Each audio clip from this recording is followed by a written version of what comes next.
Hey YouTube, you have Leonard here, bringing guys and gals, Kanojo Okarishimasu, Rental Girlfriend, we're here, we are live, we're on chapter 246, the review portion. So of course everyone follow me on Twitch, link in the description box down below, you guys can follow me there for the live reaction which I just did. But without further ado, we're going to hop into this chapter, everybody.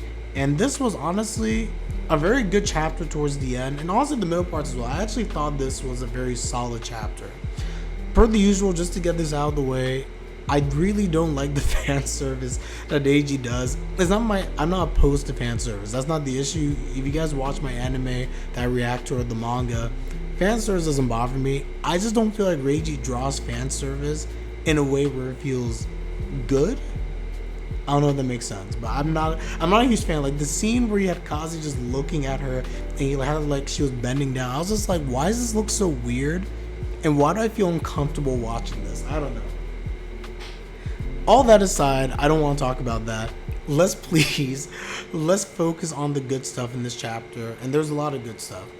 First and foremost, we do get the reveal, or we get the confirmation stuff from last chapter, that Kazuya was indeed going to be going to Chizuru's house, the house she grew up in.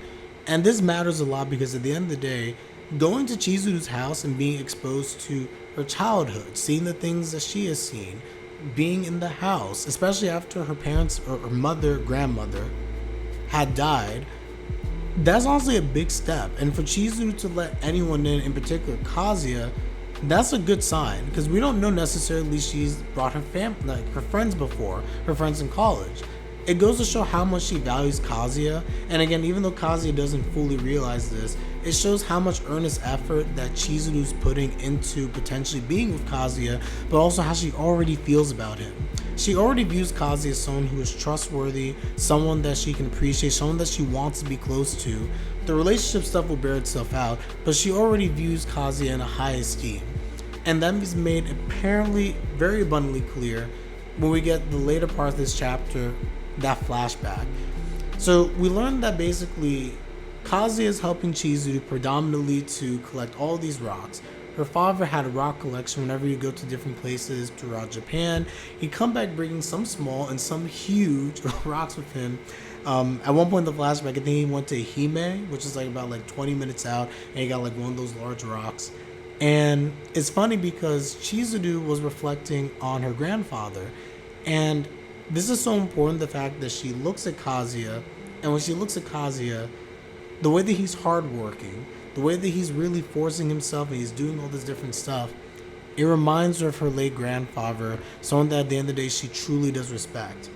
And there's something in particular that the grandfather said, where he said that specifically, I won't say I'm a hero or something, but if it's for someone in need, the strength just finds a way. And that literally symbolizes Kazuya, the way that he acts, the way that he's helped Chizuru. Again, we go back to the movie arc. All these other arcs aside from that as well, but the movie arc is such a great example of this. Not to say that Kazuya is a hero, but when help is needed, when someone needs assistance, in this case Chizuru, Kazuya was there. Kazuya was ready to step in and to help, which was amazing. Chizuru will never forget that. And all across different aspects of their relationship together, albeit through all the rental stuff, she has seen examples of Kazuya being like this, and she sees it even here where he's offering himself to help her. He's pushing himself, he's trying. He's not into manual labor, but he's putting all this effort in because of the fact that he cares about Chizuru and he wants to be someone who can help her. There's a direct parallel to her grandfather, and this has a big impression on Chizuru. So I do like how, I think over the last couple chapters, Reiji has been doing this. He constantly shows us that Kazuya has a very distorted view, and as much as I don't care as much for Kazuya's view at this point, because it's become a running gag and it's a little bit too much for my taste, where Kazuya's just thinks perverted about Chizuru, and they're just I'm still in the testing phase, I'm still in the testing mode, I gotta make a good impression. But it is done intentionally because while Kazuya is so, I guess, up in arms and wondering how do I make a good impression, just him being himself and doing all these stuff, that's the best impression that he can ever give to Chizuru, because she sees that he's trying very hard and is endearing to her. We keep getting these shots of her reflecting on Kazuya, looking at him, thinking back to her promise to herself at that altar to again give her best and to change. So I think honestly, from a symbolism standpoint and just seeing how we get that every chapter, it can be a little annoying, I get it guys, but it is something nice to see the contrast of how Kazuya may feel in the moment, but how Chizuru actually views Kazuya. That's one of the most interesting things there. So all in all, I think this was good stuff. But then we get that plot, not the plot twist, but we get that cliffhanger. Finally, we see someone in the live reaction. I was like, oh, it's Chizuru. And I was like, I'm stupid. Chizuru's mom. We finally get a reveal of what Chizuru's mom looks like. And I'm guessing we're going to probably end up getting next chapter, potentially some backstory via Chizuru. Possible that Kazuya, my prediction, is probably going to ask about who's this individual, or probably going to say, is this your mother? And that's going to trigger a flashback for Chizuru, which she may or may not, but I think she will, tell Kazuya about her mother and give some additional insight.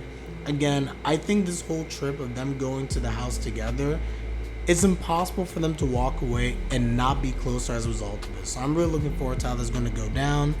I think that's about it, guys. That's all I really have for this chapter. Really, really good stuff. Nice setup going forward for some of these future chapters. But the symbolism, I guess, like really just seeing how Kazuya and Chizuru continue to develop their relationship is something special. It's something I definitely appreciate and I am enjoying. So with that, everyone, I'm going to end it here. Let me know your thoughts in the comments section down below. How do you feel about this chapter? How do you feel about Reiji and the fan service? But how do you really feel about, again, this development we continue to get with Chizuru and Kazuya? I just wish we got all this like earlier in the series. I really do, because this is such good development. But I feel like it's coming so late at this point. It would have been so much nicer if we got it earlier. But again, that's just me nitpicking. I'm enjoying it for what we got, of course. So this has been good stuff. So everyone, per the usual, like the video, like the video, subscribe, like my content. It is greatly appreciated as always. And with that, I'm going to end this here. I'm Leonard, and I'm out. Take care, everybody, and have a good one. Peace.